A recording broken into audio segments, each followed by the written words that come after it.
I know up here too, especially if you start like naming your parts, um, you can select F2. If you got a part selected, you can just hit F2 and you go into edit mode so you can rename it. Anyway, you can go up here though and filter, by name, etc. if you want. So, okay, a couple of things, to be aware of. Let's see, you got the parent-child little thing here that shows up, so you can see all the relationships in the system, and you can edit the feature or hide them, and etc. in this little box if you want to. Now let's select a feature here, okay, and edit that sumbitch. And okay, it's an extrusion, but I can say up to vertex, up to surface, and choose this surface.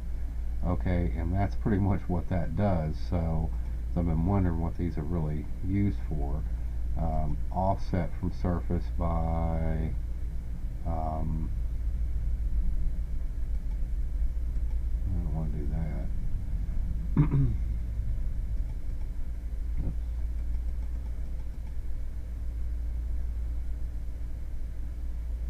Okay, reverse direction. Okay, now we're above it. So that's offsetting it, that much above that surface. And, we don't have multiple bodies. Midplane, huh?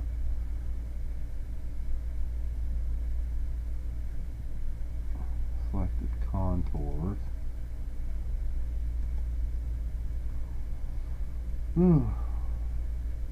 Anyway, you can see that's, midpoints is going both directions, so, but anyway, I'm going to go ahead and stick with this. So, you can see that being applied. Okay, now I'm going to go undo what we just did on that. I'm going to go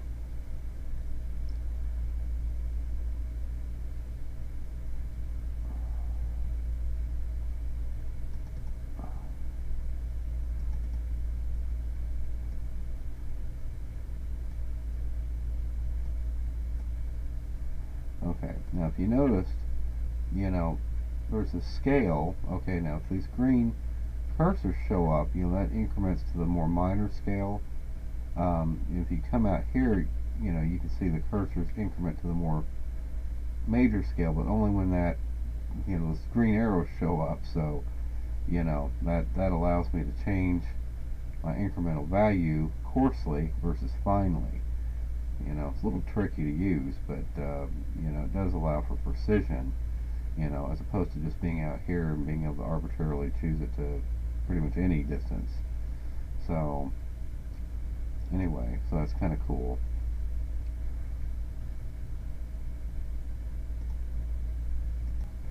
Okay, and I wanted to say too that, like, if I go edit that boss extrude, oops, of course I can change the dimensions, but I can grab these little handles, and you got the same kind of scale thing here. So, if you wanted to adjust it coarsely or finely, you can do so by just grabbing the scale, and I can actually, if I had a diametral dimension here, I could do the same thing, as well as grabbing the height here, and being able to edit it. But I could also change the diameter too, but I neglected to put that sort of thing on there.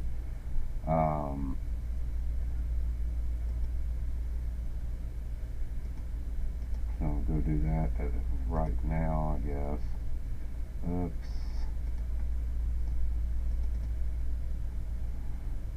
Okay. Mark dimension. Just leave that where it is. Okay, so anyway, the point is you can grab, that and change the size of it, again, using the same kind of scale systems. So it's kind of cool. have a listing for material. How? And you know, that's what the Instant 3D is, by the way, in case you're wondering. Okay, and another useful little tidbit of information this guy clarified, you know, the guy with all the commercials, you know, is that there's a difference between materials and appearances. So, you know, we can, you know, even though we've got steel in there, I can come and let's drag a glass appearance on it and have it not do anything. Okay, there. Well, why does it do that? Oh, okay, because I got to select this. All right, but at any rate, you know, that may look like glass. Whoops. Anyway, that may look like glass, but it still has all the properties of steel because we still got our steel material applied over here. So anyway, the appearances are just that. They're just appearances. So that's kind of good to know. So you know, so I can drag this on top of it and choose voila. Alright. It's got a checker box crash dummy pattern on it. But it's still steel. So now, you know, like I said, if I put that material, you know, I can apply it to a face or, you know, or to a particular feature or whatnot. But, you know, it goes off, you know, if I don't click on it. Now, if I alt drag, like it says in that note, it'll immediately go into, you know, into our editor over here. So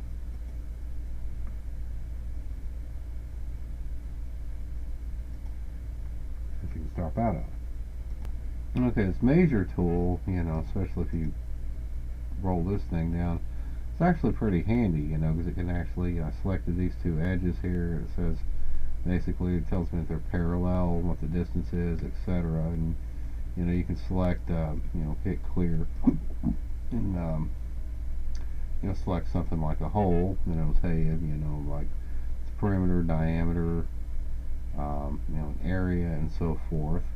You know, and you can choose, you know, that area there plus the hole gives you the total area, so it's good at combining it. So I could, you know, a clear selection and select, you know, these two faces, and it gives you the total area and the angle between the two planes. So you know, there's all kinds of other little things that it can do. You know, like, you know, there, here, screen. I don't know what this all means, but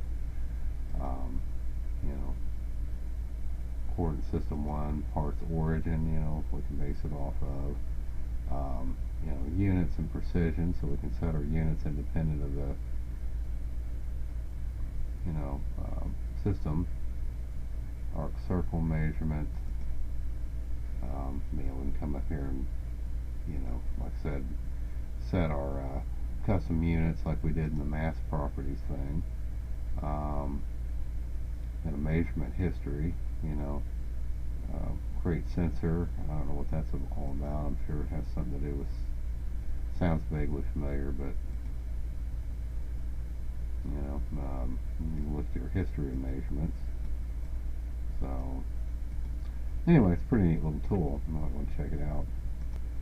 Another cool thing you can do is, as long as you don't have one of these other things selected, you know, you can go measure these like center to center, minimum distance, you know, custom distance, etc. So I selected these two cylinders, and it's giving me the distance, you know, essentially between their centers. So that's kind of cool. It's pretty powerful to measure. What's valuable, you know, is at first I was thinking, what good is this? Because, you know, you dimension everything anyway. But then again, you don't normally, you know, necessarily have dimensions between, you know, different features and so forth. And this can be used in assemblies too. So, you know, it's an overall pretty versatile little smart, you know, calculator. So anyway, anyway, this this little statistics thing is interesting. I guess it can tell you how much time you spent on different things, from the looks of it. Not sure though, because it didn't seem to have much down here, but anyway. I don't know how useful this is, but this section properties allows you to select things like, for example, two parallel faces, and I guess look at the area and so forth, centroids, etc. between them. Alright, and anyway, that concludes it for this lesson, and that's got his video, and the next one I think will be on assembly. So anyway.